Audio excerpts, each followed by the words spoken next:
to begin.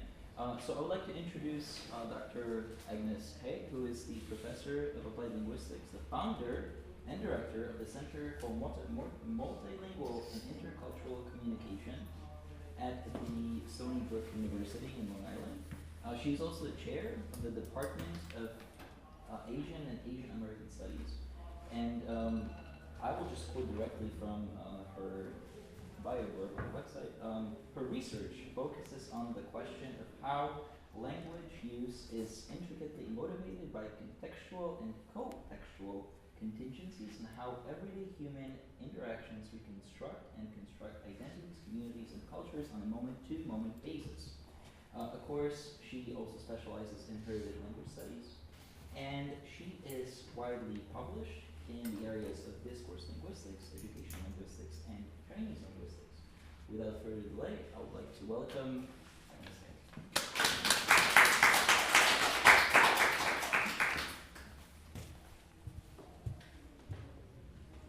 Thank you, Simon.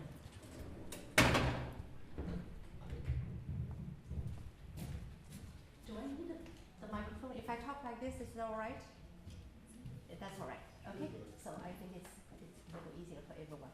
Well, I'd first like to thank the Language Resource Center at Columbia University. Thanks to the long and sustained, unwavering support and effort of Simon. We've been in communication since January, so we've been talking about this for a very long time. So Simon says, come, so I came. And I'd like to obviously thank the center director, Stan Fong, for making this possible. So I'm here today to share with you work that is ongoing. And this is the, sometimes you go to many places to give talks and some of the talks become similar. This is the first time I talk about this. This is my debut of this topic. All right, so I have not talked about this anywhere else.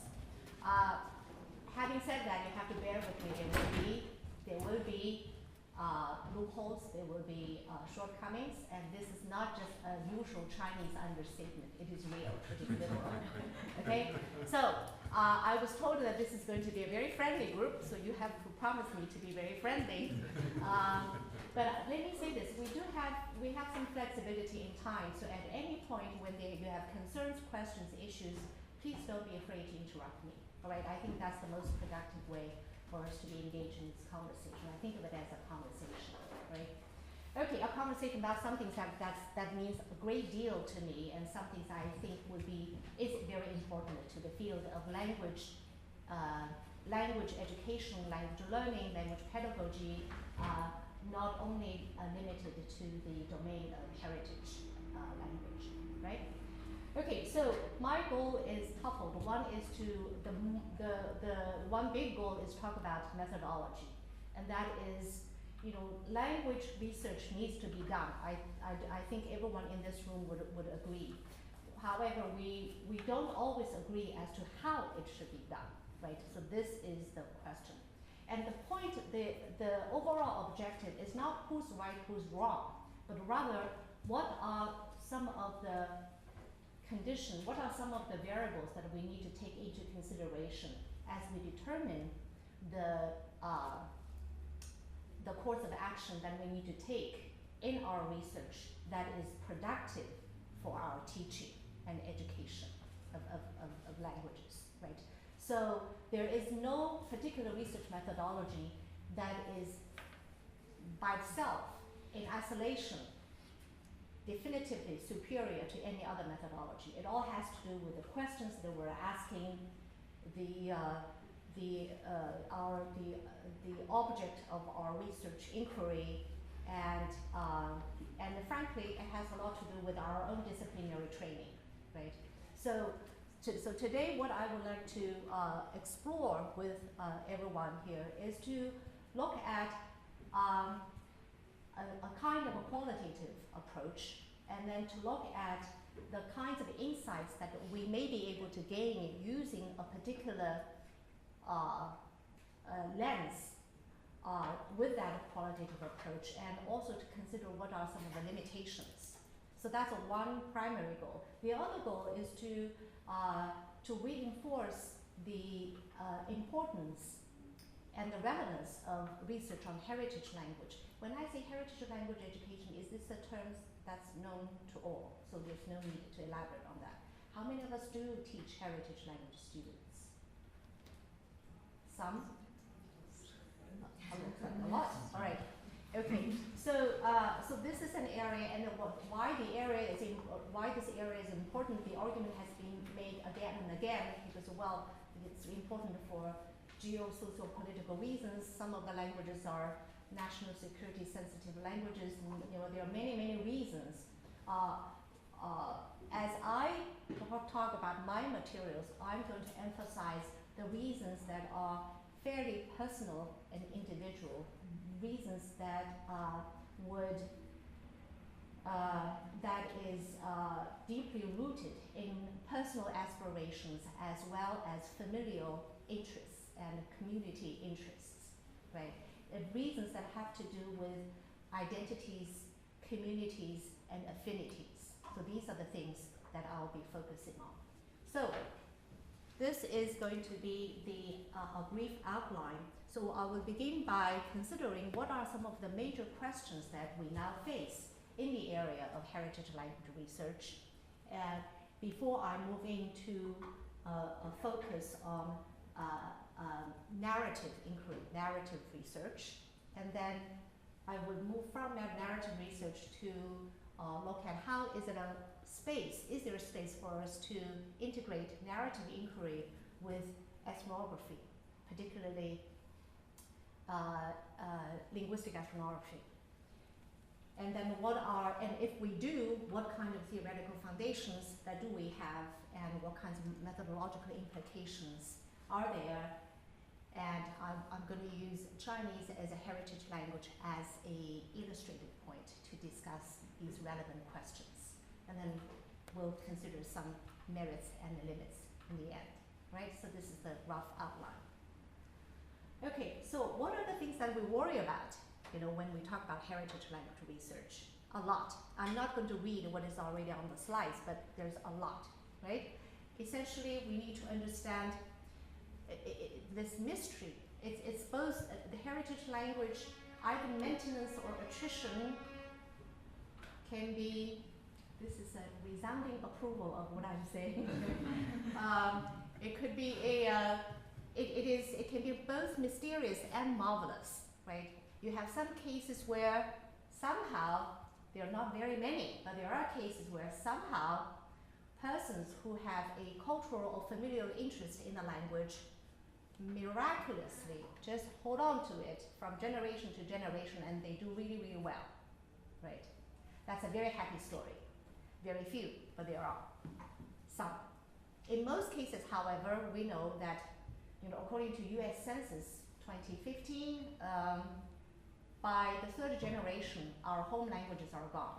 We are a country of immigrants, but by the third generation, the home languages are no longer in existence. This is a huge loss of linguistic capital and cultural capital, right? And in the meantime, we're spending a lot of money, starting from 7th grade teaching foreign languages in our school system, K through 16. Oh, actually, we don't start from K. That's part of our problem. We start from 7 through 16. We teach foreign languages. And how successful are we in bringing up those students to the level that is native-like or highly proficient, right? So these are all kinds of issues, and while at the same time we're wasting the resources that immigrants bring in the households. So we want to understand a lot of socio-cultural factors, right, that I've listed.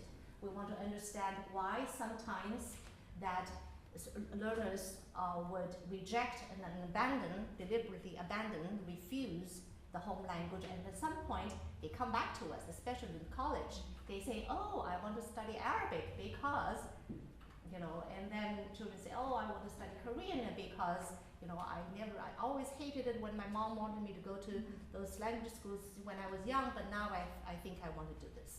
So what brings them back at a certain age? Is it something that is developmental, right? We want to understand the bigger context. What about the language, societal language ideology? What is the role? How that is going to shape the trajectory of individual development? And we want to also understand the kind of the root and the rate of heritage language learning and acquisition and attrition. Right? There's also the other dimension that I'm not touching upon at all, that is the structural dimension, that is the work done by, for example, Marsha Polinsky, Sylvia Montreux, and so on. They look at the structural aspect, and that is by studying heritage language, we may be able to understand better the nature of languages themselves by looking at which aspects of a language are more resilient to change, for example, which ones are better retained, which aspects are better retained, both in the case of individuals and across generations, right? So that aspect I'm not even included, I'm not including here at all. So my background is in, as Simon mentioned briefly, is in discourse linguistics. So I pay a lot of attention on language use, language choices and language use, and what are the parameters that would occasion specific choices and specific patterns of use. So this is a list of specific questions vis-a-vis heritage language, but with a closer focus on language use, on discourse.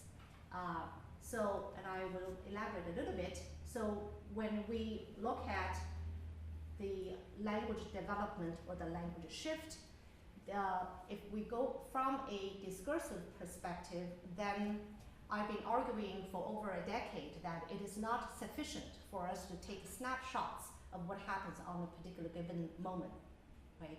If we just describe one particular moment really, really well, we understand that particular moment, but we cannot understand the trajectory of language use.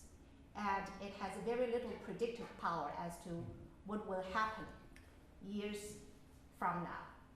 And as language instructors, I always say that, especially when we teach heritage language, we should, my view is that we should care as much about what happens to the learner 5 years from now, 10 years from now, across a lifespan, as we care about the test grades at the end of the semester, right? Because they are taking this language for very specific reasons. A lot of them is for familial, personal reasons, as I said in the beginning.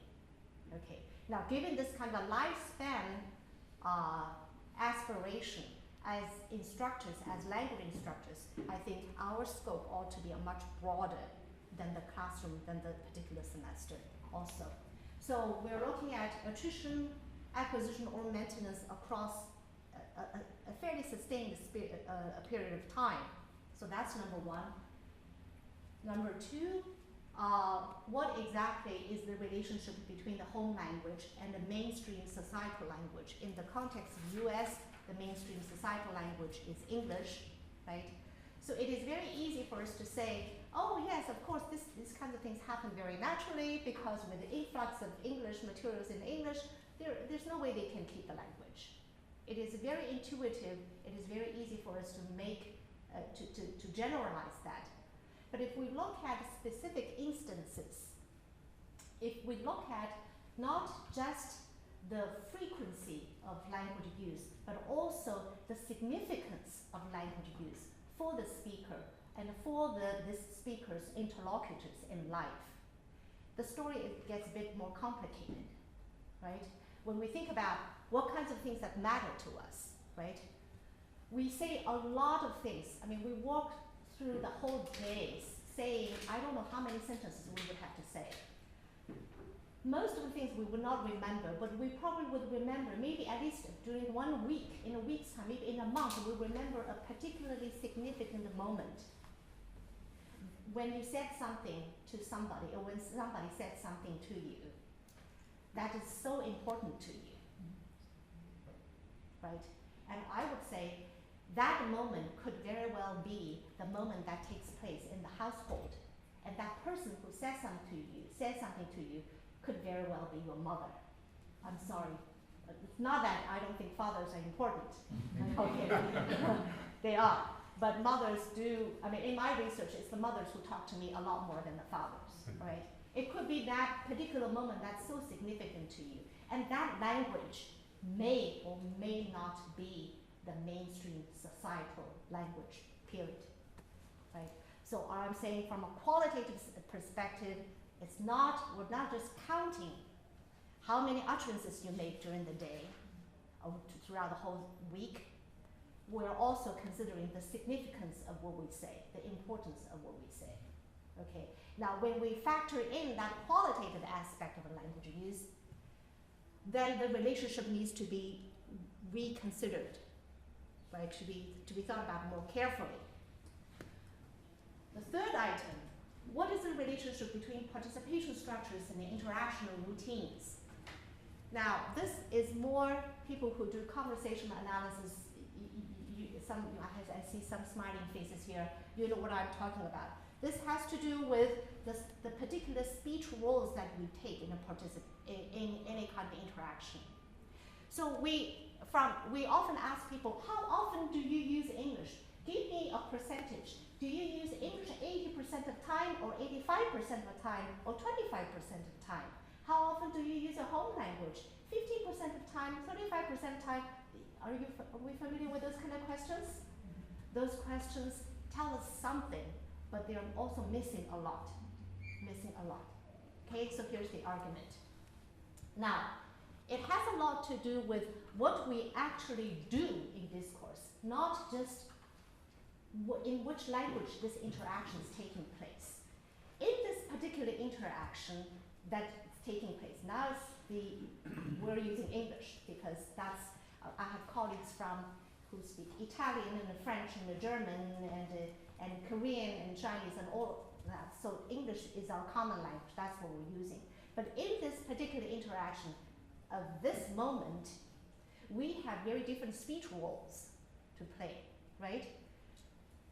There's a speaker, there's a listener, there are people who are centrally interested, there are people who are peripherally interested in this, right? You know, in a naturally occurring conversation, I'm not sure how natural our interaction is. This is a planned interaction. In spontaneous interaction, you could also have eavesdroppers who are onlookers, who are just on the side. Okay, so these kinds of things, how do you quantify, right? To say that I use English 20% of time, does it mean that in the 20% of the time when I'm speaking, I'm always initiating the topic? I'm always providing commentaries to what others say, or I'm just responding to questions that are posed to me, or I'm just a listener, or I'm just an eavesdropper. These are very, very different kinds of participations, right? I just want to highlight that. So again, this is where the qualitative work will come in. That will tell us exactly what happens to the 20-80% of time that's reported in the kind of surveys that we often see.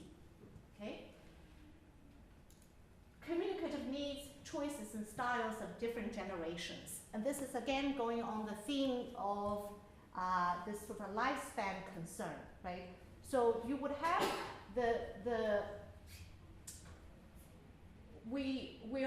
heritage language is particularly fascinating to me because this is a cross-generational phenomenon. Right? We're not just looking at a learner who's sitting in a foreign language classroom. We're looking at a person who's doing something with us in the classroom, but who's also doing something else and a lot of other things in the home.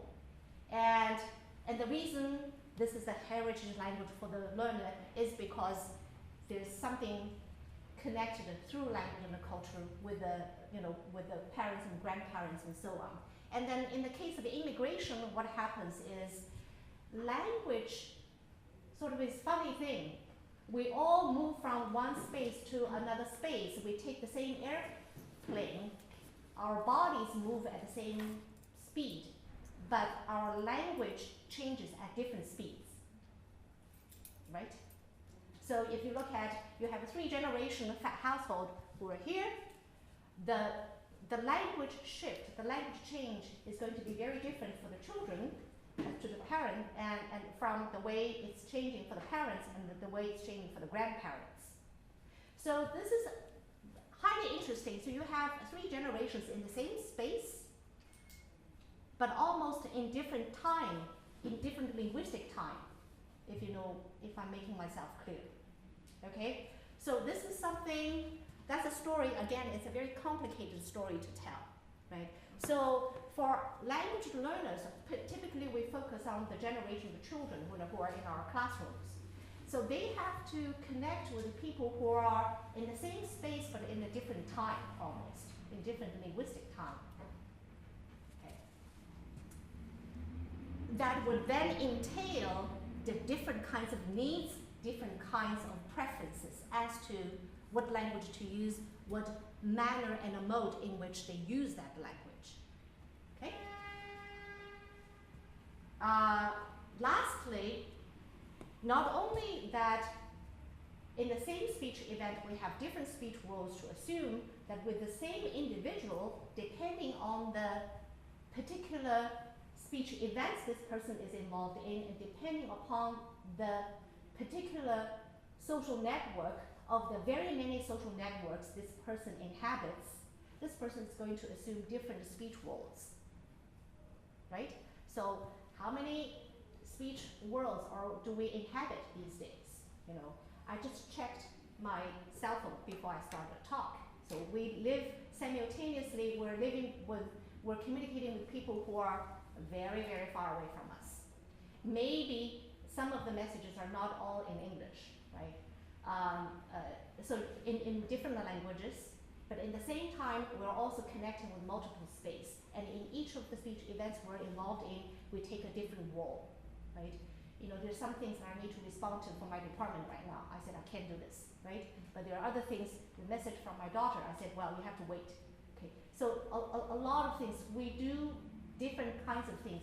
So the trick thing is that when we look at the language development, and I would say this, not only with respect to heritage language, but also with foreign language, second language learning, we very often what we do is that we isolate the particular language that we are interested in without understanding what the learner, the speaker, is doing with the entire linguistic repertoire that is at his or her disposal, right?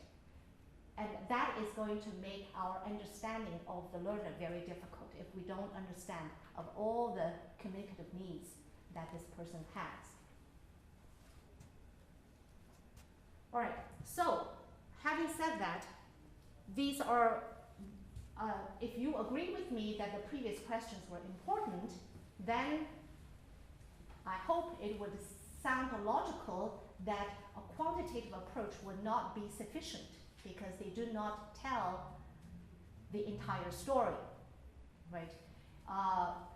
So one way to understand in depth of our choices, the motivations for our choices and the ramifications, and the very messy realities of language use is to listen to people and talk to people and get quote unquote stories from them. Why do you do this? What is it that you do? Why do you do this, right? So there is an existing paradigm that is narrative inquiry. So what is narrative inquiry and why? Well, it is said that stories are perhaps the most common and most natural way for us to make sense of the world and to make sense of ourselves. Story. So this has to be taken at 2 different levels. You know, when children are very young, what do we do to them? Do we think of do we do a logical reasoning with them? We tell stories, right? You know, we tell them what to do, what not to do by telling them stories. You know, if you do that, you know, I don't know, Little Red Riding Hood, something bad happened to her, right? You know, so you have to stay on track and don't go astray and so on. There are all kinds of stories that we tell. You know, look at you know, my kids are this big, so I don't remember all the stories that I told them. But we socialize our children through stories. That is, if you come to think of it, this is a mode of reasoning, right? So stories is probably the most natural way for us to think about what happened and to reflect upon what happened and to structure our experience, right? It's called the narrative structuring of our experience. So it is, so this is something natural. Now, is this sufficient reason simply because it's natural and that's why we have to do it? I don't think that's sufficient, right? So there are other reasons. But bear with me, let's first understand what is it, right? So when we say we do narrative inquiry, we say, well, we gather those stories and we focus on not just the content of the story, but the meanings that the tellers assign to the stories. And in other words, we are learning through telling stories, right? So there are two levels. One is the stories itself, the other is the telling of the story. So we want to understand how the story is constructed, right? And as well as the context in which the story is drawn and the context in which the story is told. So there are two contexts, the context of the story and the context of the telling. And so we learn, we perspectivize, we develop ideas about something that we care about through those stories. So it's not necessarily that we're interested in the stories themselves per se, but it's about, through the telling of it, what can we learn about the past and what's the relevance of the past for the now, right? So that's why it's both a method and a phenomenon of study. This whole way of thinking is deeply rooted in phenomenology, hermeneutics and the phenomenology. And that is to say that our thinking, it's not exactly linear, right? We would like to think, you know, if you have a causal relationship, that makes everybody very happy. A happened and then therefore, because A, therefore B. If the world is like that, we'll all be very happy, right? It's neat and clean. Now, hermeneutics and phenomenology says, well, what we're trying to get is to understand the significance, the essence of it, but we can't really get it once. We can't get it twice. We can't get it through three times of effort. It is a recursive and ideally endless process. That is, we get bits and pieces of it, we try to narrativize it, we put it in chronological order, we think about it narratively, we say, oh, this happened, and then that happened, oh, that's why that happened, right? So far, so good, until we get another piece of evidence, and we say, that cannot be right, right? If this is something new, and why B happens after A, and not the other way around. So we re-story it, we re-story the stories we have heard, and we construct a new story until we know more. So the process is actually endless. That's why it's very frustrating doing qualitative work, right? You never know you're done when you're done. However, there is a thing called a saturation, and I love it. You know, when you have this narrative ethnographic saturation, oh, that's my happy time, my happy day. That is to say, no matter how many more people are telling me their experiences, they all sound so similar, then I know I got it. This is it, right? Until I hear otherwise. Then it was right. So for the time being, I decide I'm good. So this is it's a very hermeneutic, sort of a phenomenological approach, and that is, you know, you bracket your judgment and you say, let me just close my eyes, I'm just going to listen. This is all, I'm going to be receptive to anything that is being told to me, and I will suspend my judgment, and I'll narrative, make sense out of it, and then gather more data that way.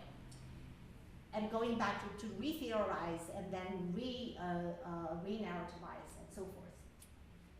So we want to understand, the point is to understand the participants' varying constructions of the reality. If we already come with a preconceived, fixed idea of what is out there, there's no point wasting time doing this, right? The whole point of doing narrative ethnographic work is so that we are open-minded. We want to figure out exactly what is the story out there, as they say, okay? And to understand that our constructions, this is a very constructivist kind of approach, that our constructions are actually products of various kinds of forces. And we're going to talk about validity of that later on. And that is to say, the stories can be told sometimes differently, in different settings, for different audiences, for different purposes, right? So it is not just, the stories are not static stories. These stories, in fact, have lives, have lives of their own. And it's very much a collaborative construction between the teller and the hearer. Exploratory, open-minded, I talked about this already. And then methodological wise, it is agnostic, that is, we going in there thinking we don't know. That is the premise, thinking we don't know. And it's only when we think that we don't know, then we can learn. Otherwise, we are doing stories, and we're not representing the stories that are shared with us by our participants. Okay? Okay, so how do we do this?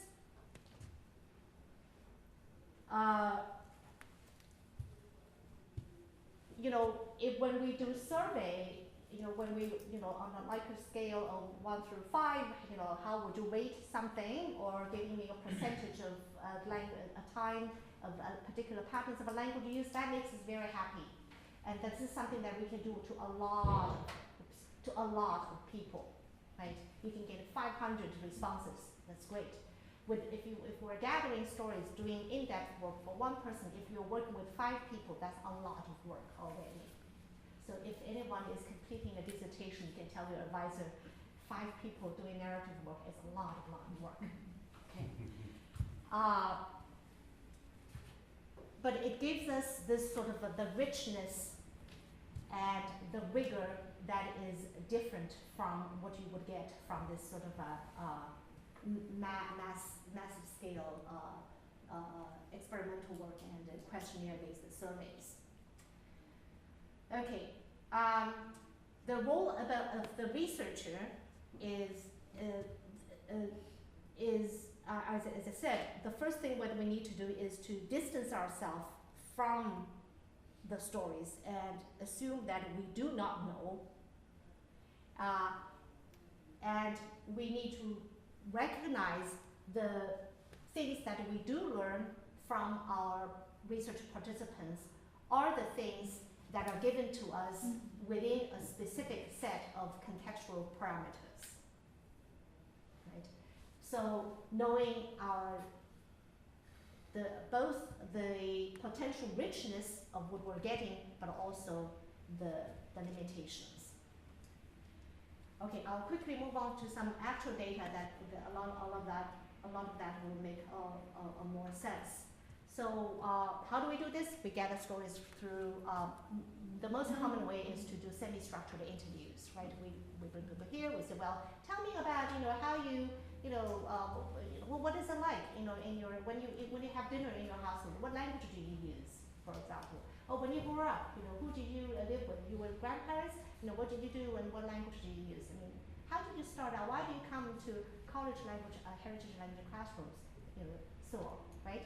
So it is not, we have some things to start it, but we sort of follow the flow and to see what kinds of stories are shared with us and what are the ones that are particularly significant and meaningful to them. When we have all the materials, all the data, all the stories, there are a number of different ways that we can go about analyzing them.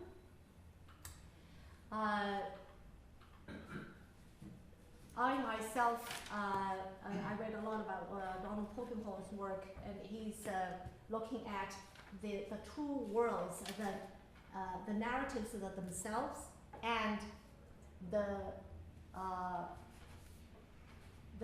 story worlds and the telling worlds, right? So it's the world of story and the world of telling. So there's two layers of analysis. I think most of us are familiar with Labov's work when you look at the grammatical syntax of the grammar of grammatical structure of narratives, and then you can do a couple of other things. Which one we should do, it depends on what purposes that we have, right? It is conceivable that we do a couple. Let's say when we look at heritage language speakers, we gather stories from learners. We could look at their we do a structural analysis on top of the analysis of the stories themselves. So it's up to our own research agenda. Now, the ethnographic component of the narrative ethnography, I will be very brief because I think most of us are familiar with this paradigm.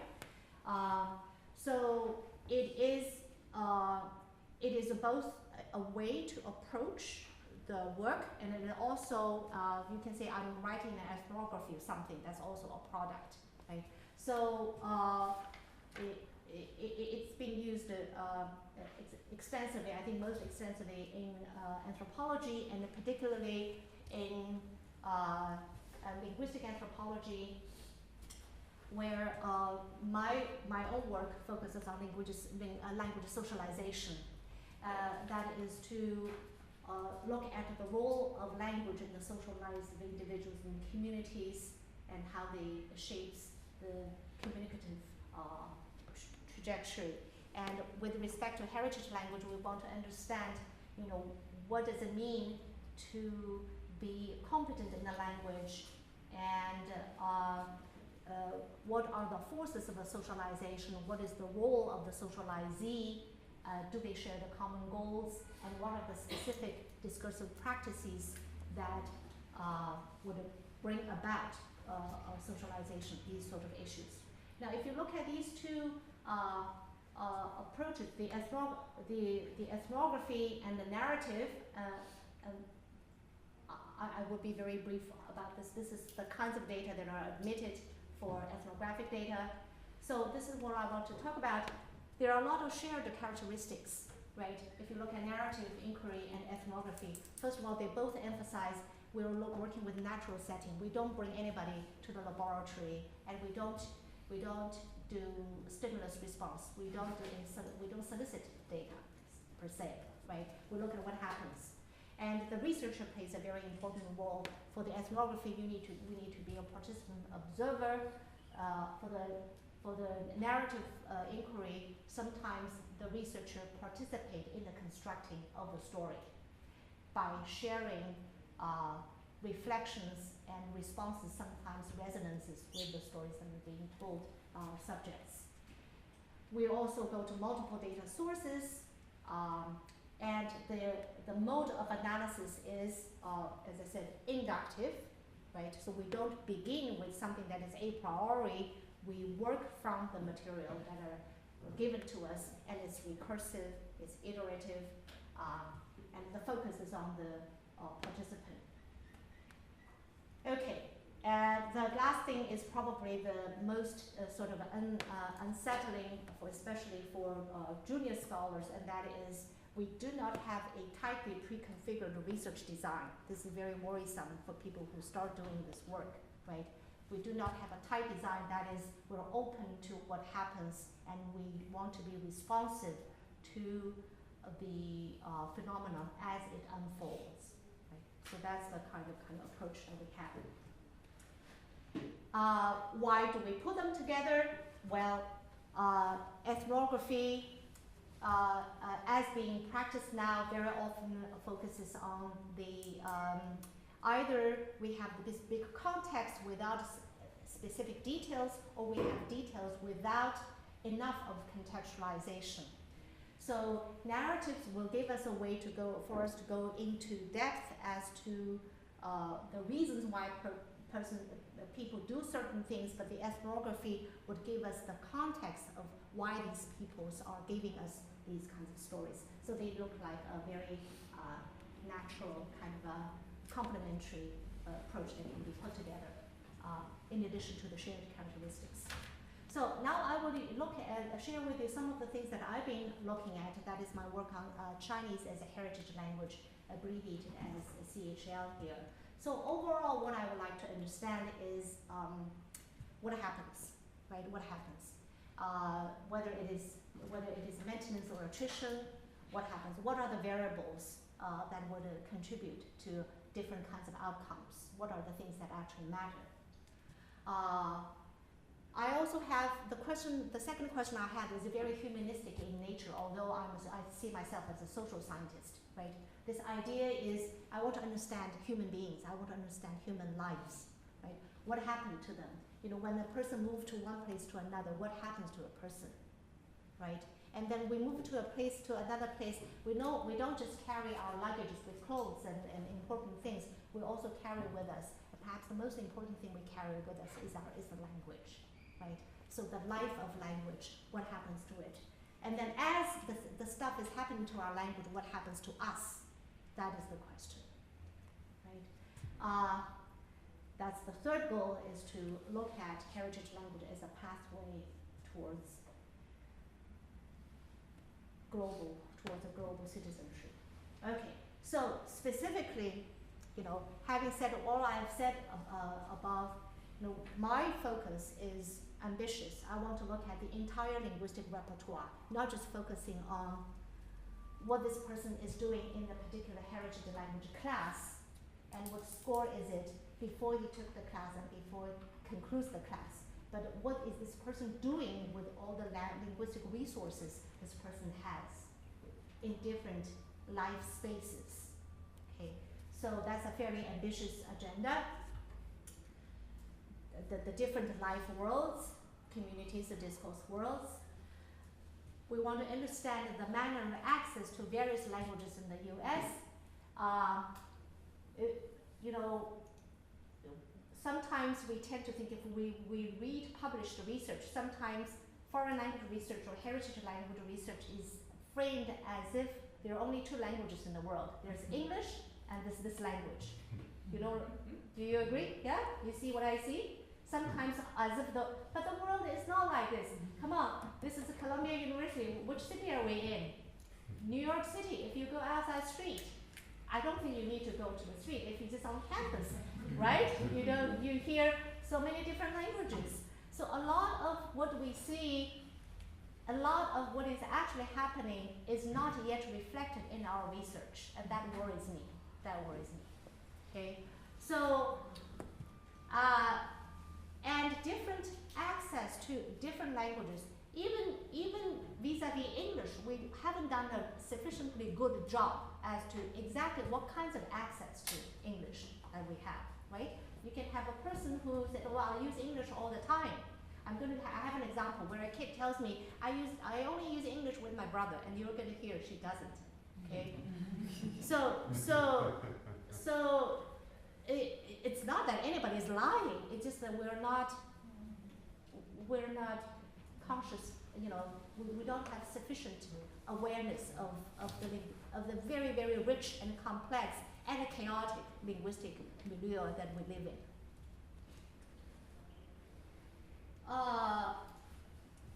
What they say they want to accomplish, stated goals, and the actual interactions with others, they are not the same, at least not always the same, and their self-perception of languages and cultural challenges, and then observed from recorded data. Right? So there's this stated language life, and then there's the actually lived language life. And then, above all, lifespan change, longitudinal change, and all of the above. You're going to say, Agnes, you cannot do this. I know, that's really hard. Okay, but that's what I try. So, because I try so hard, and the story is going to be very long, let me give you the conclusion first, and then I can tell my story.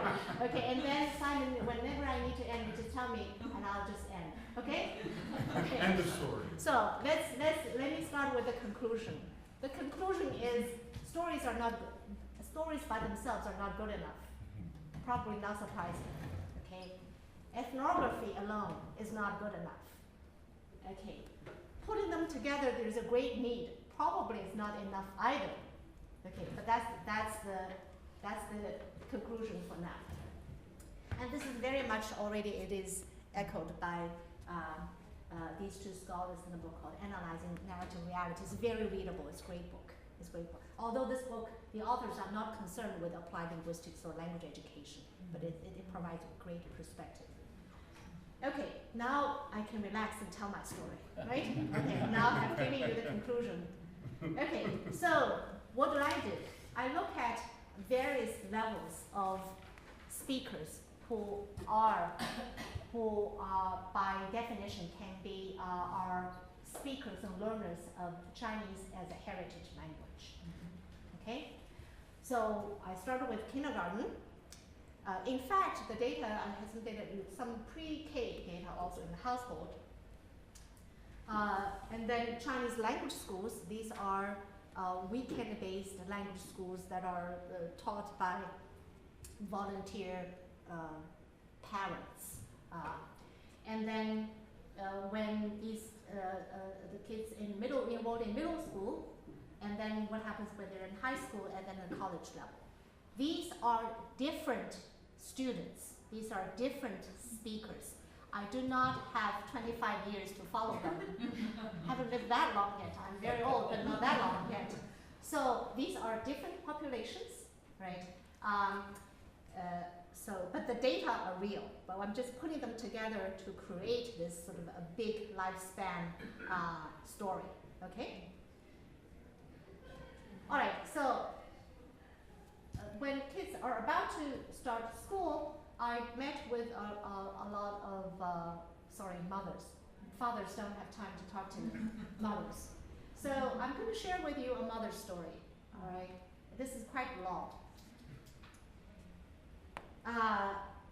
And I will read because I think this is the most effective. What the mother says, this is all translated from Chinese. Okay, the mother said, well, we knew from the very beginning that English will be very important. You're going to need it for school and later for life. Our English is not good. This mother has college education from China, followed her husband to the US. The husband came as a graduate student in engineering, science and engineering. She followed him. She could not find a job.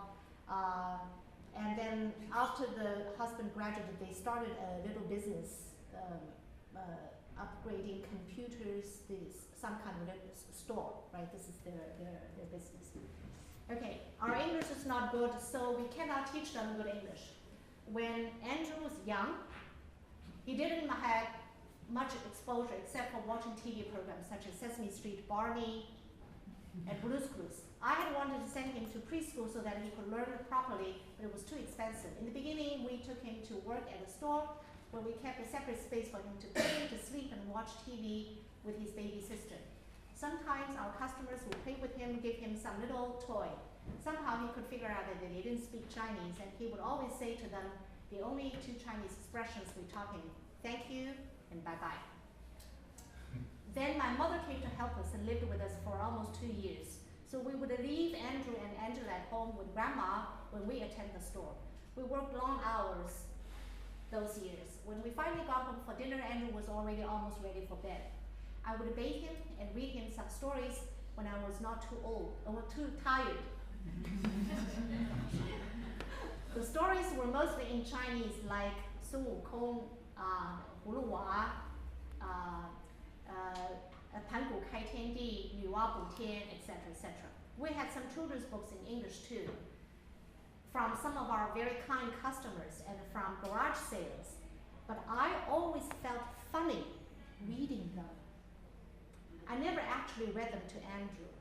Reading English book was unnatural to me, and I felt like a fake. And I felt somewhat embarrassed too, I guess. It's very heartfelt. I was very moved by those parents. They were very open, very kind and open to me, telling me those stories. That's why they're all anonymous. All these names are fictitious. Okay. Andrew was a pretty smart little kid. He learned from grandma how to count in Chinese, and he was even able to do some rudimentary math, such as 2 plus 2, and later on, 2-digit additions and subtractions. You wonder why the Chinese are so good at math? Okay. He was very observant and very talkative. He was reading a little bit in Chinese too. I don't really remember exactly how he learned Chinese. It must be the TV, or maybe it was from the other kids that he met in the play area in the neighborhood. I still feel bad that I didn't do anything about his English in those years. Reflections on, what she should have done. It might, you see, we were so busy and we had no money, and sometimes I was in bad mood. I now regret, kids grow up once, only once. If I had known better then, if I had the ability to educate him more in English, he would be even better today. With his sister Angela, it was a bit better. I knew better. I took her to our local library for the Mommy and Me program and other activities for toddlers. For Andrew, I did nothing. I only remember one day he started calling me Mommy instead of Mama. I was surprised, but I was happy too. I knew an excellent command of English is the key to a bright future. Maybe our own life goals cannot be fully reached because of language deficiencies. Maybe our children should have no reason not to fulfill their dreams. Andrew started kindergarten when he was almost 6. The first day of school, I walked him to the bus stop. When the bus pulled up, I said to him, "Have a nice day." Something I heard our store customers say often. As he boarded the bus, I added, "I love you." I would never say such things in Chinese. It's strange. I never felt comfortable with English, but those words simply slipped out of my mouth and expressed precisely how I felt. As I watched the bus leave, tears rolled down my cheeks. Yeah, it's a very,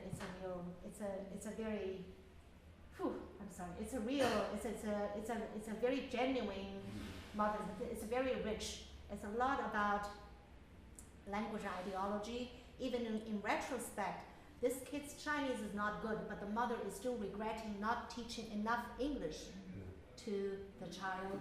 There's also about the transition from monolingualism to bilingualism in the household before the mother was aware of it, because the mother was helping with the store. She had to use some English, and then she's changing, as the kid, they came when the kid was 2 years old, and then when it was 6, started going to school, the mother was there are some things that the mother felt more comfortable speaking in English only, such as "I love you," and on the day of sending the kid to school. So it's very complex.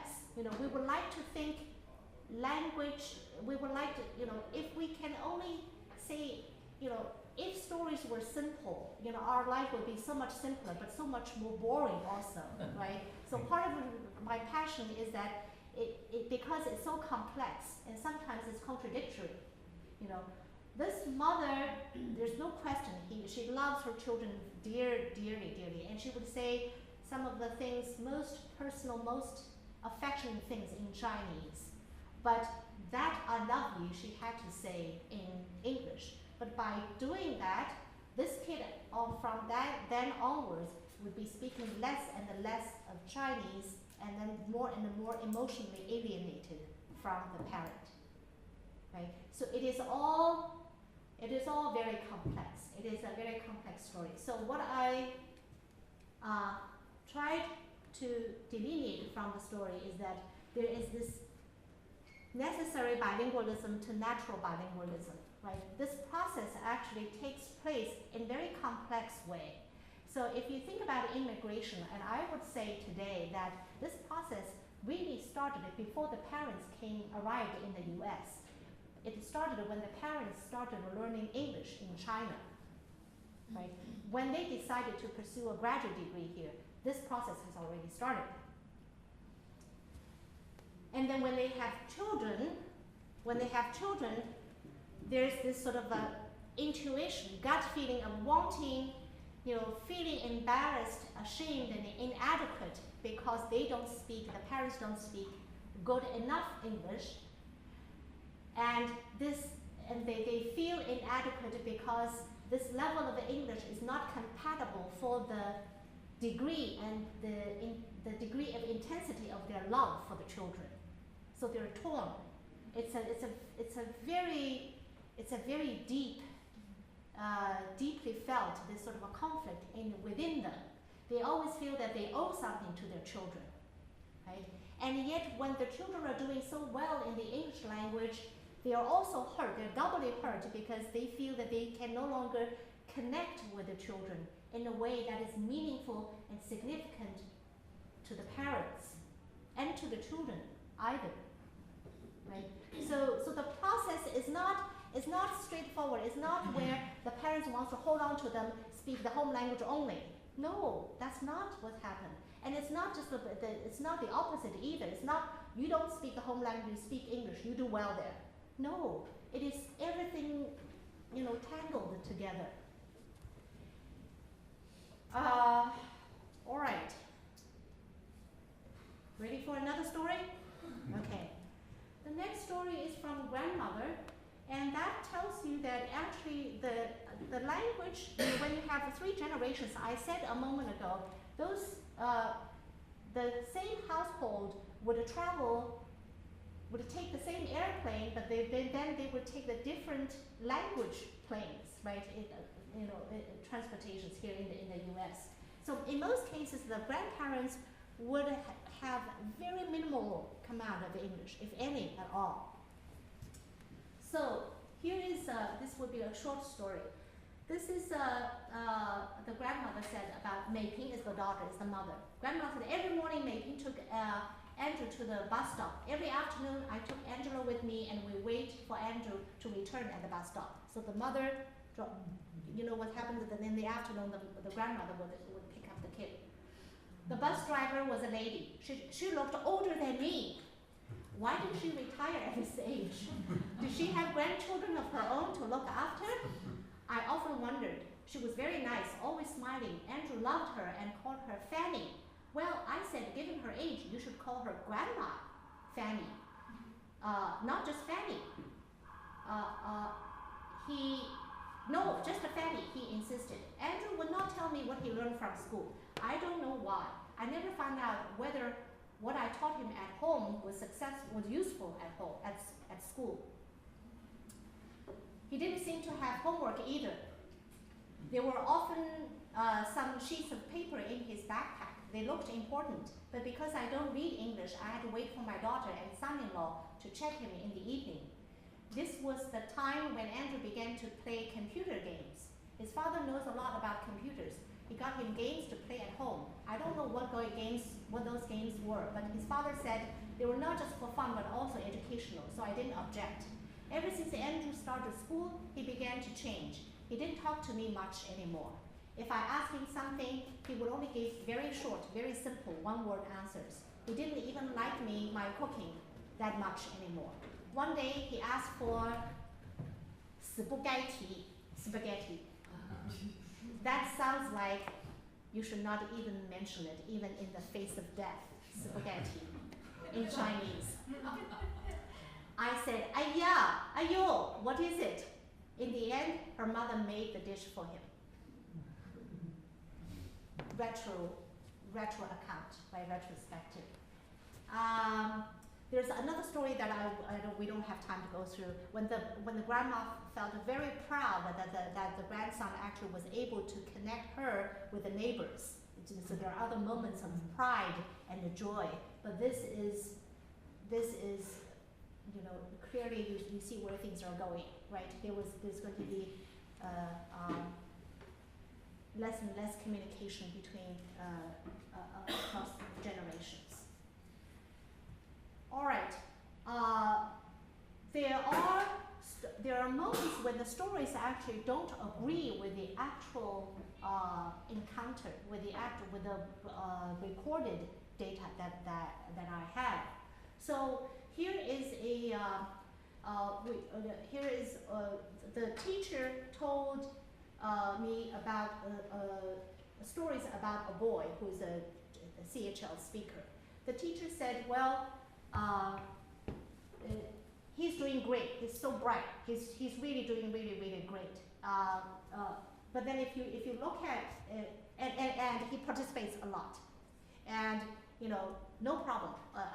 The teacher initially thought that this kid would have a problem, but the kid doesn't have any problem at all. So you have here, this is an actual interaction in the kindergarten classroom. Mrs. B says, "My friends, let's get ready. It's center time." They put kids in all different kinds of centers in the room. So, and then this kid doesn't move, doesn't go anywhere. So Mrs. B says, "Well, Jason, which center you want to go?" The kid doesn't respond. So the teacher took him by the hand, and then there's an art center where there's an easel the kids can paint. And then said, "You like to paint? I know you're a good artist." The kid did not say anything, but the kid actually did not comply. The kid actually went to a different center. It's called, I think it's called the number center or something. Did something else, right? So if you look at the actual actual behavior in the classroom, this kid is not exactly what, as the teacher described, very very vocal, very participatory, and with no problem whatsoever. There are some issues there. Now, when the teacher talks to the parent, then it's a different, yet another different story. The teacher tells the parent that he doesn't speak enough English. He's very bright. He needs to learn English. Yes, the father says yes. You speak English to him at home? Yes. It's a yes, no. If you ask the question yes, no, the answer is yes. It's not wrong. But again, this is not, we don't get the story of what is being said and how much is being said, how well it is said, and all of that. Oh yes, it's very hard for kids if they don't get much support from home. Yes. All right. So from the parents' uptake, and how limited the linguistic repertoire, the English capacity, the father is, but the stories change, right? When I ask the teacher what the kid is like, it's a very happy story. The kid is doing great. Everything is perfect. And then when the teacher talks in parent-teacher conference, there's a problem with your language. You have to speak more English. So I will leave that, and I'll come back to that later. Third grade, and then we go to the community language schools. Now, the community language teachers, as I said, these are parents. They are volunteer parents who teach in community language schools. Now, the teacher says, well, in this class, these kids are so spoiled. They don't know how to sit, they don't know how to learn, and they don't work hard enough. They're spoiled by their American teachers, right? They don't even sit facing me. They sit sideways. They do all kinds of things. That's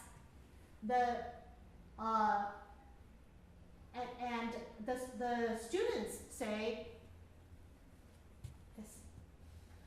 imagine, do they have nice things to say about the teacher? Not very nice, but they don't blame the teacher. The students are so smart, they blame their parents. Yeah, they say that, she's okay, the teacher's okay, but my mom made me here, right? Made me to come here. There is no other reason they're here. This is a Saturday morning. Instead of playing soccer, doing other things, they are here, doing the classes. So I have an episode of the classroom interaction. They're talking about they're talking about 谦让. This is a yielding. It has to do with a story of Chinese story, 孔王让梨. It's a cultural story. It's about, in American culture, here we say we share. The Chinese ask kids to do a lot more than sharing. It's not sharing. It is a yielding. You let others have it. right? If we're all fighting for this, it's not you play for a while and then it's like I have to ask my kid to give this up to this other kid, right? So we're asking kids to do a lot. So this is what the teacher is saying. You know, 要把玩具让给弟弟妹妹. Is it okay if you read English and I give you Chinese, right? And pause, and the teacher says 谦让. Okay, I'm on line 9. 谦让，懂吗？谦让就是这个意思。And then Ken, this kid said, 让给他，我们 share 就可以了。Can we just share? I mean, where did she get that? Or where did he get that idea? Right, from the weekday classes. The teacher says, share. Oh, share 是不错 it's not bad. 可是能让更好 if you can yield, that's even better. And the kid said, oh no, do I really have to? The teacher says, 不是说非那个不是说必须得让哈，能让最好。It's not that you absolutely have to, but if you can do that, if you can yield, if you can give up your share, that would be even better. Okay, so you have this conflict that is not only conflicts about why they need to be here, why they're not doing well. So the kids are saying, of course I'm not doing well, I never wanted to be here, right? My parents want me to be here. And the teachers say they cannot learn well because they don't try hard enough, because they're so used to having fun in the classroom. They've been spoiled.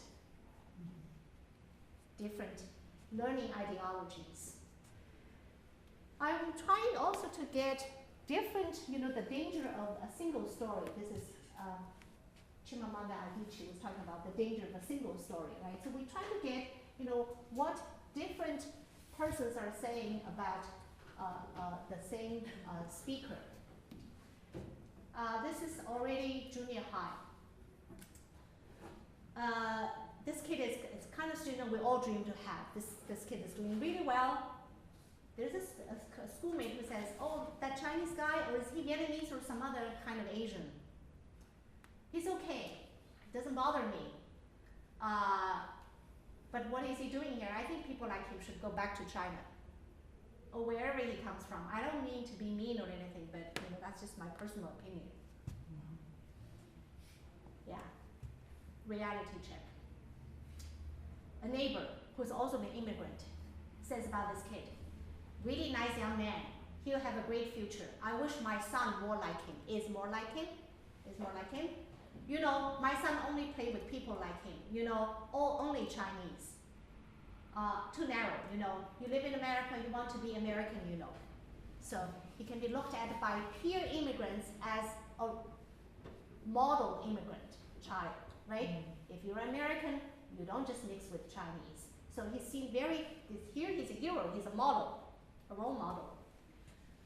An elderly person says, well, 这孩子不错，父母人特别好，可是他从来不叫我奶奶，都美国化了。He's losing his Chinese tradition.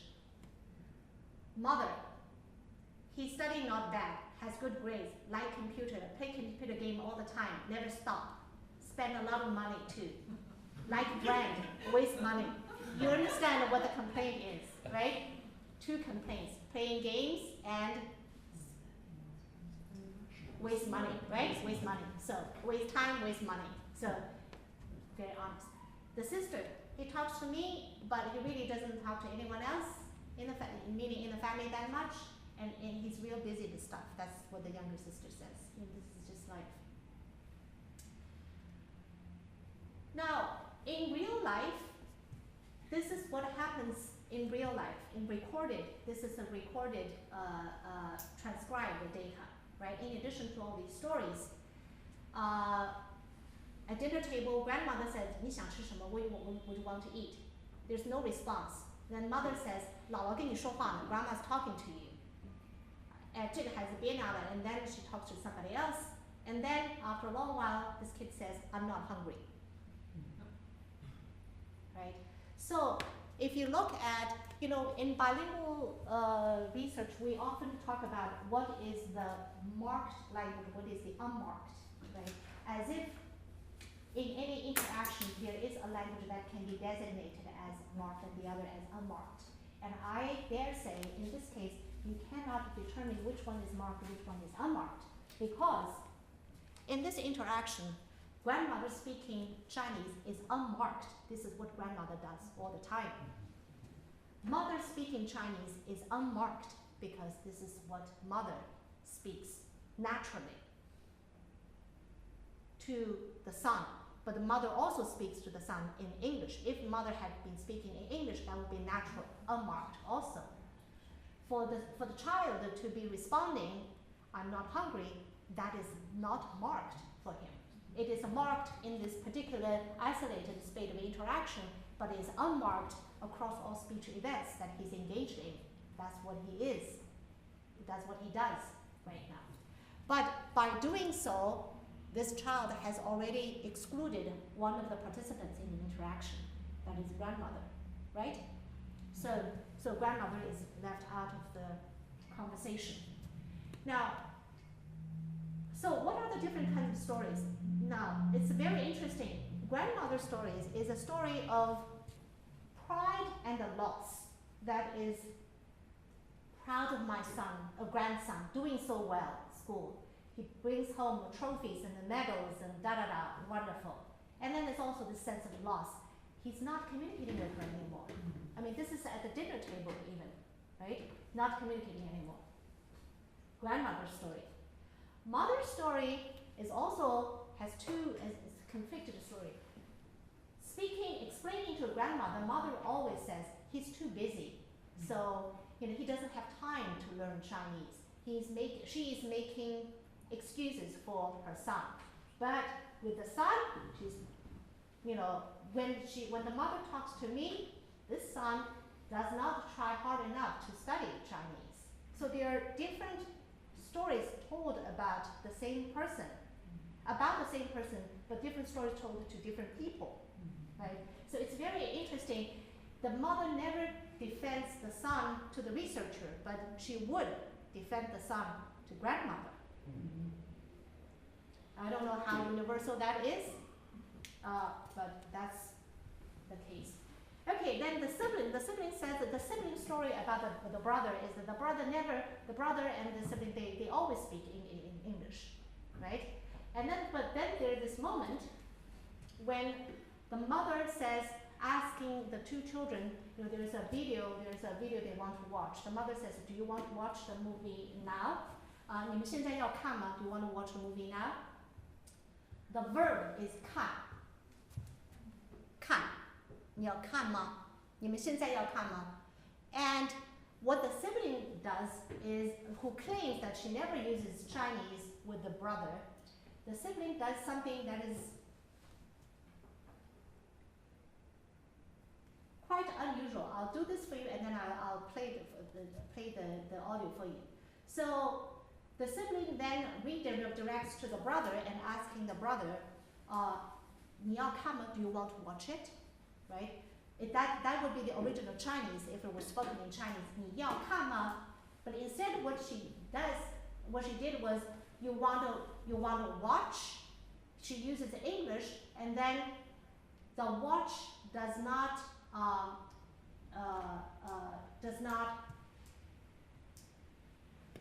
really have an object, because in the Chinese does not have an object in this. So, and then she supplied the object in the English version to make it grammatical. So you want to watch it, but instead of watch it, what she does is she uses the verb 看. So you want to 看 it, and 看 carries a tone. You want to 看 it. And she does not do you want to 看 it. She erases the tone. She reduced the tone to a neutral tone. There's no tone, right? So you want to 看 it. There's no 看 it. And then she links these two syllables together. You want to 看 it. And if you don't know Chinese, this sounds like English. Perfect, right? You want to 看 it. It's laminated phonologically as English. So there's a lot of transformations that's taking place. You want to hear it? Yeah? How do I play this one again? We have audio? Allegedly.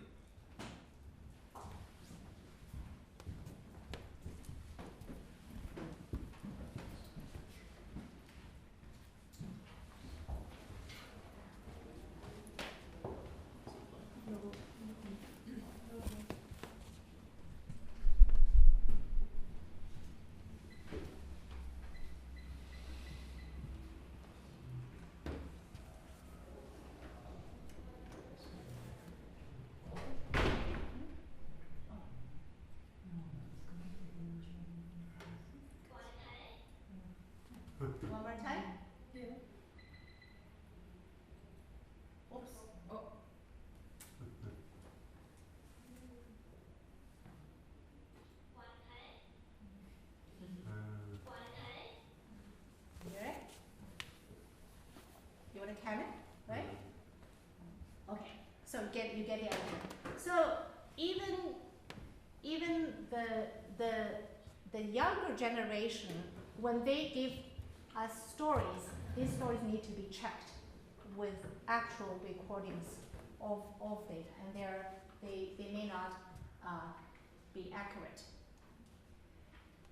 And then we also have the stories by the learners about their family also. This is the other way, right? You know, how do they remember? One of the things I want to find out is their perceptions of their life worlds, right? So, and this is something that I got interestingly from a Spanish class that the learner is taking in high school. So in high school, there is an option of studying Chinese, but this student chose to study Spanish. So my Spanish is terrible. Tengo something. I'm not going to try it. All right. The whole point is mis padres son chinos. That's important. My parents are Chinese. Trabajan duro. No hablan mucho inglés. That's something that's important to this. So that's how the child describes the parents, you know, and I love my family and so on. But given that the student has to use the vocabulary that is available, they have learned in the textbook, but the fact that being Chinese, working hard, don't speak English become, you know, notable features of the things that you say about the family. And another thing that they say the speaker in high school says about a family is, you know, a classmate said, well, my mother is doing this chaperone thingy, you know, they go out for a field trip, and then the CHL speaker says, my mom would never do that, right? That's another kind of a characterization in terms of the degree in which the child's perception of the degree in which parents participate in social life beyond the household. All right, so I think I'm going to skip some of the examples. There's more stories about, you know, how household conflicts arise and as what are the reasons, how they conceptualize it differently. I'm going to skip some of those examples. Children speaking to about, this one I want to talk about. This is across 3 generations. It's a webcam sort of a conversation.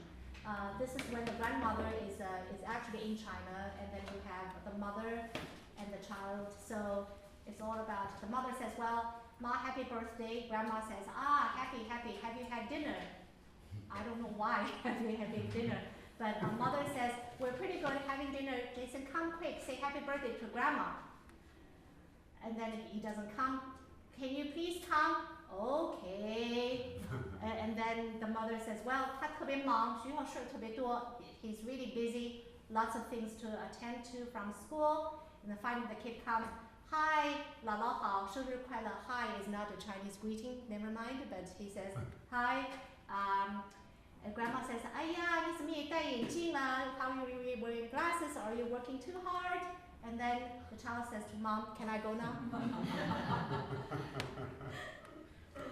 And the mother says, 这孩子没礼貌. This child has no manners. He's so big and he still doesn't know how to behave.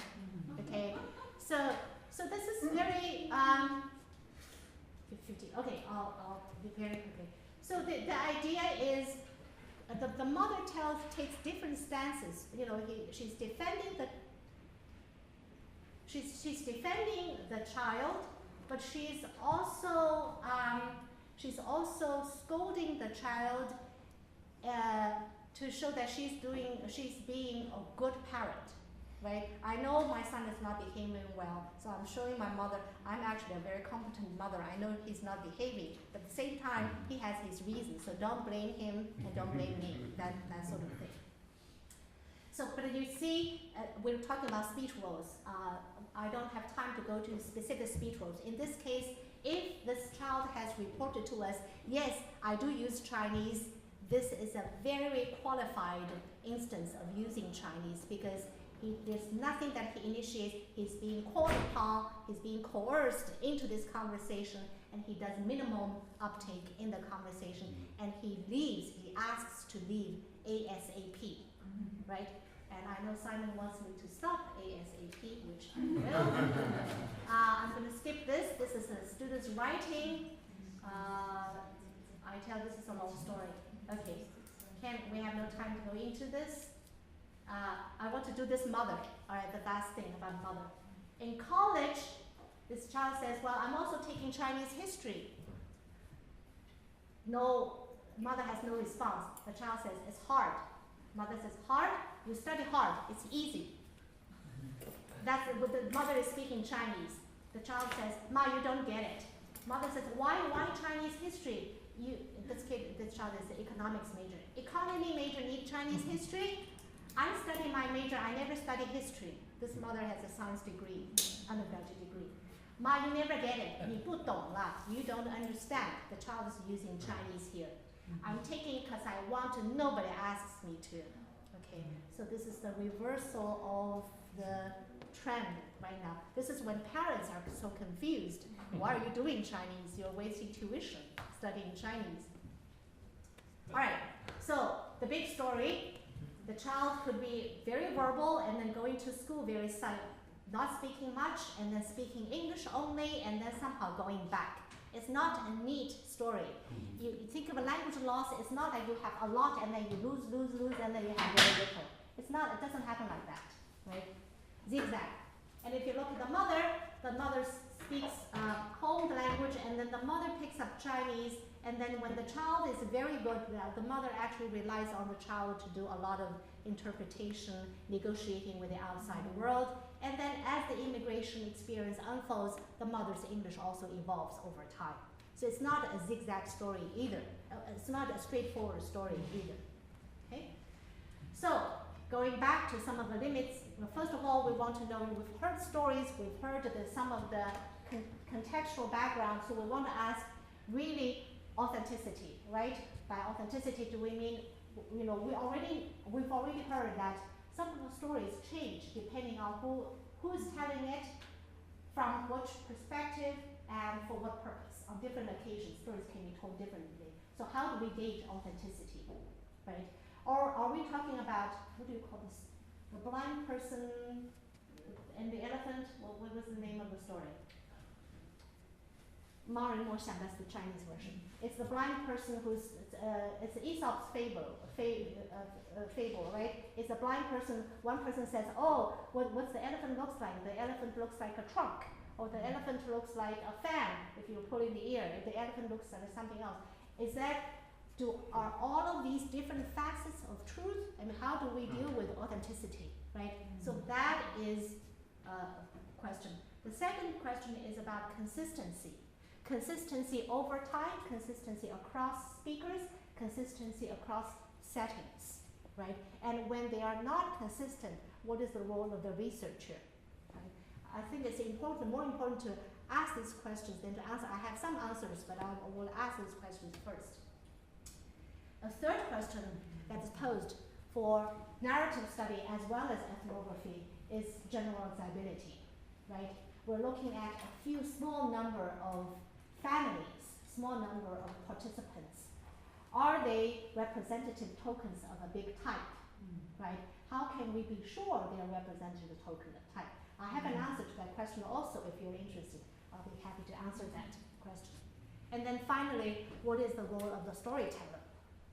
We intervene a lot, in fact. That's a part of doing qualitative work, that's part of doing phenomenology, hermeneutics, that we have to situate ourselves in it, while bracketing our judgment, but we need to be in that context. How do we manage that role, being immersed and being not influenced by our own biographies and by our own biases and prejudices, right? So, I think I have another page. Okay, that's the real conclusion. Sorry, I lied. Okay, the earlier conclusion was not a conclusion. So this is a real conclusion.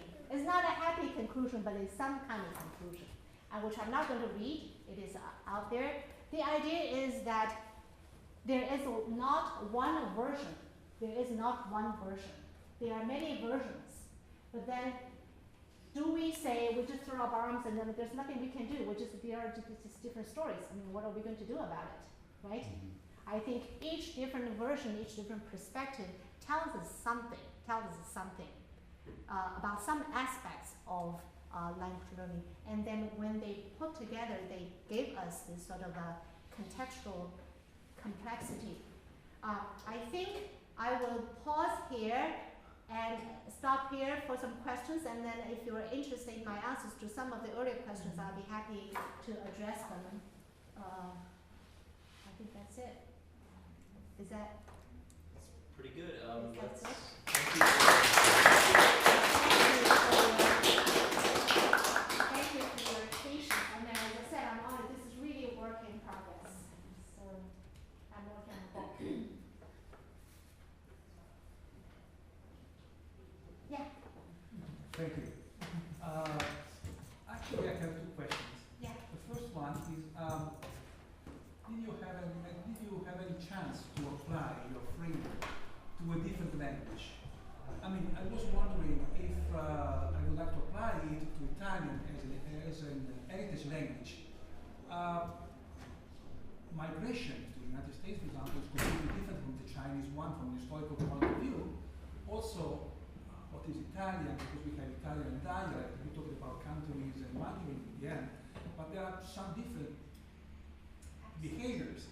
So I was wondering if I can adapt or adopt your framework if I want to do the research on Italian, for example, as a native language. And the second one is about consistency. As you said, you have JSON doesn't exist. So how can be you sure that you are working with the same JSON? Yeah. Okay, I'll be very happy to address both questions. The first question is, this kind of research methodology I don't think is language specific at all. I think it could apply to not only to heritage language research, but also to foreign language, second language studies. And I think Aneta Pavlenko has been writing about the narrative approach in applied linguistics. So this is not Chinese specific or heritage language specific at all. The stories, the plots may be a little different. You may not have a household with 3 generations immigrating at the same time. You know, it is a more consecutive kind of immigration. You have the first generation, and then you have children, and then the 3rd generation. It's not this story. In fact, I cannot say this story that I tell is the story of Chinese immigration. Chinese immigrants come in different waves. So if you look at Chinese immigrants from the 1960s, you know, it's a lot like the Italian story. Or if you even look before 1960s, you have the California with the gold rush. You know, the earlier immigrants, they suffered a lot of discrimination and the exclusion. I mean, they have very different stories to tell also. So it is not that this is a story of all immigrants or of all languages or not even of all Chinese immigrants. That's not the point. Which connects to the second question, this generalizing, the credibility, the consistency. My goal is that if this story is relevant and is resonant with the immigration and the language experiences of the immigrants, then it would have had its value. It does not have to map onto specific experiences of particular speakers and households and communities. But the whole point is that it should have relevance. If it's not relevant, you know, if there's no resonance, then something is not right. Does that answer the question? Other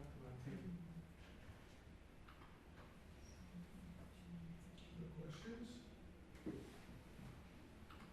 I'll ask you questions. I come to your talk with a very different background. I'm not an applied linguist. I don't do linguistics. I come from a literature background, and more specifically, a narratology background. Work with people like Claude Raymond and Jeanette. And I'll even say I read a response approach to literature. Do you find connections to the work your colleagues in literature are doing in analyzing these kinds of stories from the perspective of a reader as opposed to from an author, or as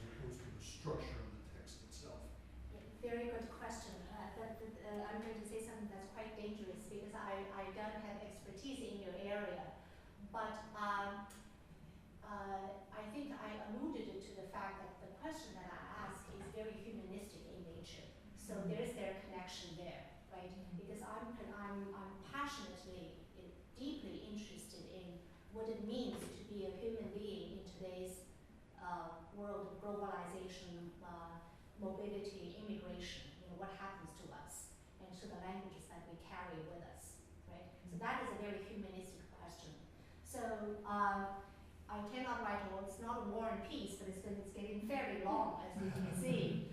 And speaking, literature has this power of invoking resonance. You know, since you mentioned literature, right? So I do not have to be Anna Katerina to feel her feelings, right? You know, anybody could feel her feelings. So that's the power of French literature, right? So it doesn't have to, you don't have to have that specific example, specific circumstances in life.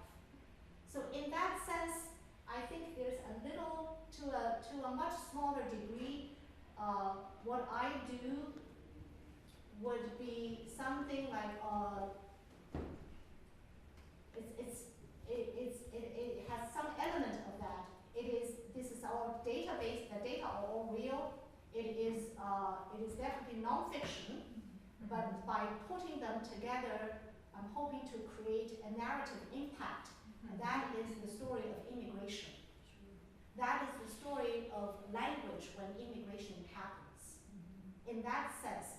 Now you talk about a text analysis and how to read the literature, right, and part of it. The way I see it is that I see in my work the text is the stories, you know, the stories that are gathered from the participants. The text is also the responses of the researcher to the stories that are being told. So there is interaction. The text also includes interactions among all the persons who are at stake in this process. So it's not just the focal participants, but also the parents, the grandparents, the siblings, the teachers, and so on. So it has many players, and all of their language traits, their language preferences, their choices, and then how all different persons' choices and preferences come together to make a particular encounter possible. That is a very exciting text for me also. So my texts are very varied, you know, from the monologic storytelling to the highly interactive multi-party conversational transcripts to researchers' response and field notes. So these are multiple layered, multiple dimensional texts.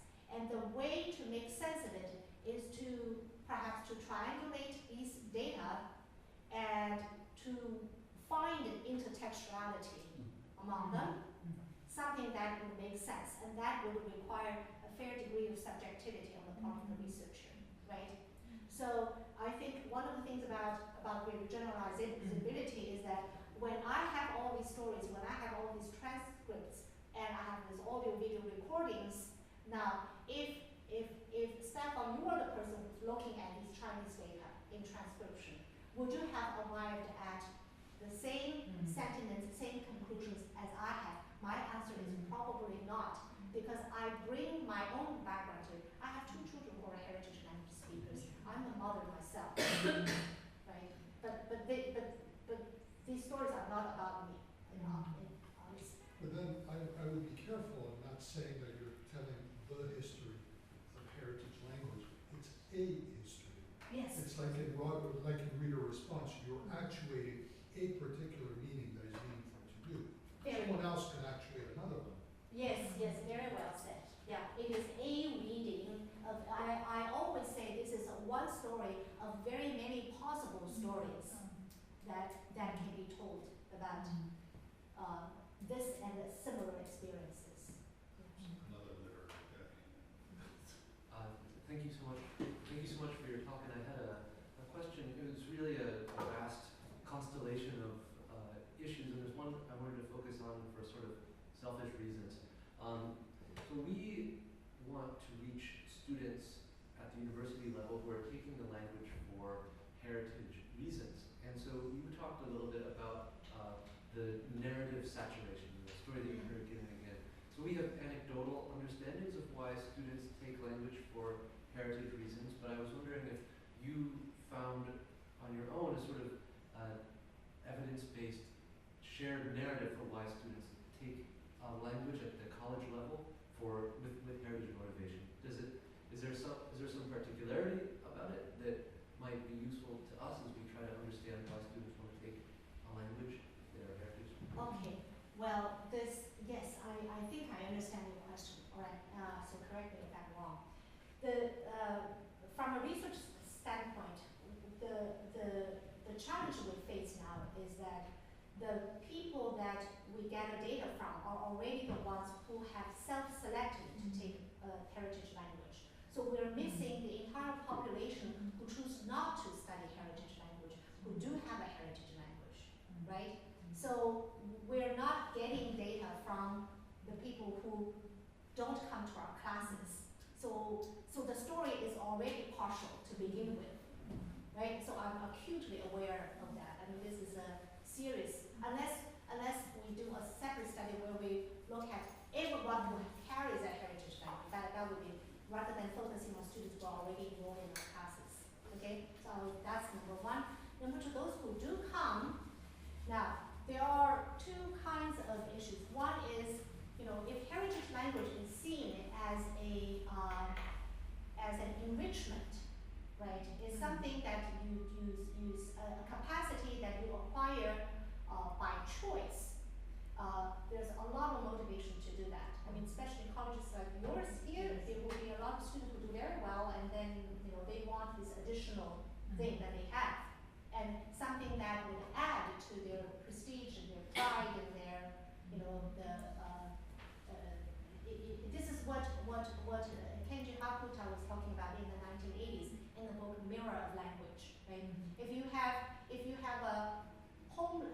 a language that is acquired from home, chances are that language often carries with it some measure of it's being stigmatized, right? Because you're doing this by choice, because your parents don't speak English well enough, and therefore you're forced into that role of speaking an additional language. So whether it is by choice or by necessity makes a big difference. And I think a lot of our college level heritage language students come to us by choice. By choice, right? So we have not then solved there are other students who are not taking our classes, who are using the heritage language, perhaps by necessity, perhaps they are maintaining it, or perhaps they are deliberately, purposely abandoning it. We don't have a good idea of what happens to them yet, right? This is a big hole in our research. Does that answer the question? Sure. I guess it's a very sort of functional question, and you helped to frame this, but I guess a follow-up is, how do we reach those students who have decided not to take the heritage language? How do we convince them of the utility and importance of taking the heritage language? This goes back to the conversation we had in your office before the talk, right? We have to, I think the same argument that we will make to encourage all students to learn a language, an additional language, whether heritage or second or foreign language, and that is, this is going to be a transformative process. This is a part of education, and then understanding the universe as well as understanding yourself is a process that an educated person needs to have. And then come to terms with where we come from. I always say that if you a foreign language or second language is like a friend you choose to have. I like you, I want to be your friend. But a heritage language is your family. You're stuck with them, whether it's a blessing or a burden. What are you going to do?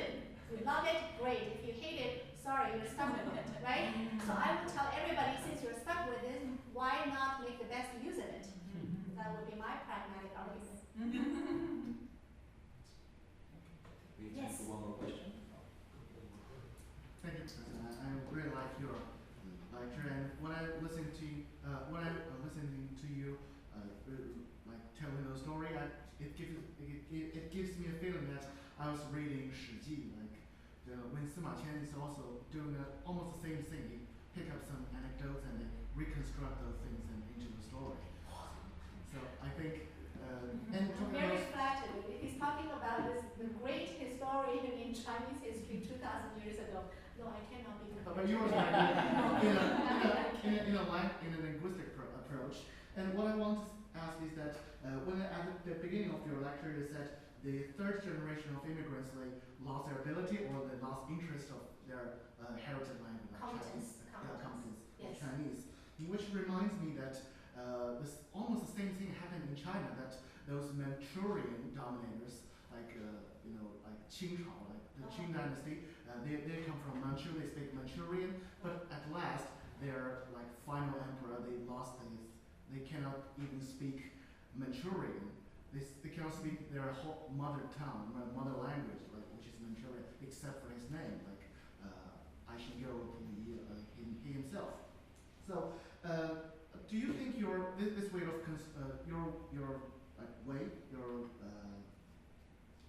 way of construction the stories can be used in exploring how those languages become extinct or are there any difficulties or Well, similarities? you were talking about a very specific time period in China's history, right?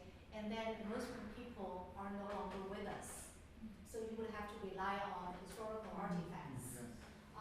which is very different from the kind of the stories that I gather from living, breathing people. Right? So I doubt this can be exactly replicated for historical analysis. And if so, I would not feel confident because that would not be my area. This is more about historical linguistics or reconstructing. I think historians might have greater insights into how that might be done.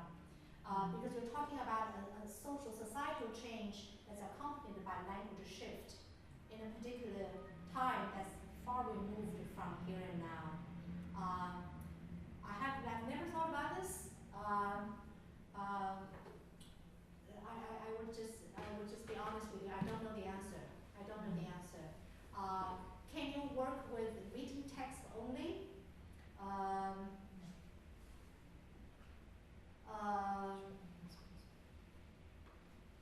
I guess if you work with text from different sources, you would also get what I have, like competing or corroborating stories. But what would be your ethnography? Unless you include, I have to think about this. I really don't know the answer. That's very tough. That's a tough question. But you were also talking about the rulers at that time that was being synthesized by the Chinese culture because the culture was so enduring and so impactful, right? That's a little different from the story of immigration to the United States. Right? They're also kind of Americanized in some way. No, but you're talking about the people who govern whose language have shifted, right? We're talking about the ruling class, the shift of language of the ruling class. I think the sociopolitics is different from the American immigration story. But I don't rule out the possibility. Maybe somebody should try it. I don't know. I'm just not knowledgeable enough. Thank you. So. Professor He, have you ever considered branching out, your research, expanding into this group of learner who would have a Chinese mother and a Jewish father, something like that, or a Jewish mother, Chinese father? I have students like that who speak just perfect Chinese, but by just interacting with mother purely in Chinese and the la la in Chinese. Yeah, but who speak just better Chinese than a lot of Chinese kids who have parents who are both from China. So I wonder if you have ever targeted this group of learner. The simple answer is no, I have not. But I think I mentioned en passant the complexity of our language experience, right? It's not just a story of the immigrant language and English.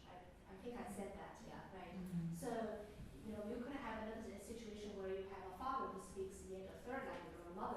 third language. Or you could have significant persons in your life who speak other languages, right? Either a boyfriend, a girlfriend, or some significant, or a roommate, or somebody who's a mentor, someone. So the situation is actually a lot more complex than the language of our interest and English. So I think it goes into that realm. That's certainly something I'm aware of and needs to be done. But this keeps me more I have more than to deal with that for partner. But do you also have an answer to the phenomena where the mother has to switch to English to express her deepest affection towards the child? This story, just reminds me of my own situation. I'm growing up in Taiwan. I never said I love you in Chinese or Taiwanese to my parents, and neither did I, right? But I have begun to say I love you to them in English. And they understand. And they responded in English, using I love you every time that you speak on the phone, and Hannah said, I love you, bye. Like on the phone, during the phone conversation, we spoke Taiwanese, we code switched between Taiwanese and Mandarin. But just somehow to wrap it up, with love, I had to switch to English, and they had to respond in English too, because it's just too uncomfortable, too weird for any of us to say 我爱你 or 我爱你. Do you have an answer for that? I have some answers, and that goes to this. We have absolutely no time to go into this today. It's about language socialization. What we're socializing, not just the language forms, we're socializing dispositions and stances and attitudes, right? And these things are inseparable from language form. So it's not just a language form. Is there I love you in Korean, in Chinese, in Japanese? Absolutely, we can translate verbatim. But how is it used? It's very different. It's very, very different. So it goes to, again, what is authentic and what is socio-linguistically authentic. There's a distinction, right? So what is the socio-linguistic authentic input? In this case, the mother said it so beautifully. I was so touched by that story. Actually, when I was transcribed, I was in tears. It was such an incredible account. Incredible account. This saying, I love you in English, just became the only socio-linguistically authentic way for this mother to express her love. Then, if it were translated into Chinese, it's awkward. That doesn't mean that that's just it does not carry the same force of impact. No, I was wondering if this is actually, seeing the positive way, the power of having a plurilingual repertoire, that you can switch language to extend, and express your feeling in a different way, to extend the potential of saying something, because if you switch to English, you can also probably express something that you cannot express in your language. So I think it's, if you can see that in a positive way also, that, it's a kind of enrichment and a powerful, It's, do you know what I mean? it is about another language why do we need languages, right? Why do we need more languages? Languages give us more options, more identity options, emotional options, more intellectual options, more life options. That's my passionate plea for language learning. That's my argument. Why do we need it? And it's so powerful with heritage language because, as I said, a mother's look could make the child cry. This child could be speaking thousands and thousands of things with hundreds of friends a whole week, but this one particular utterance that the mother said in a language that she or he does not particularly prefer could make a huge difference. So that's the power of language. Yes, So if she could have educated in a different way, probably she would have seen it not as something, like a subtraction, but something that, a more powerful, tool and to then express ourselves. adds to this sounds trite, but it really enriches our humanity. That's what it does. Exactly. Yeah, and for those of you who if you're looking for people who take more of your classes, tell them that English is very important. like to thank Agnes again for this greatly enriching experience. We can continue this conversation and questions via email, and perhaps maybe a little bit here too. There's one more talk that will be happening after the Thanksgiving break, which I will be sending information about, and I will see you then.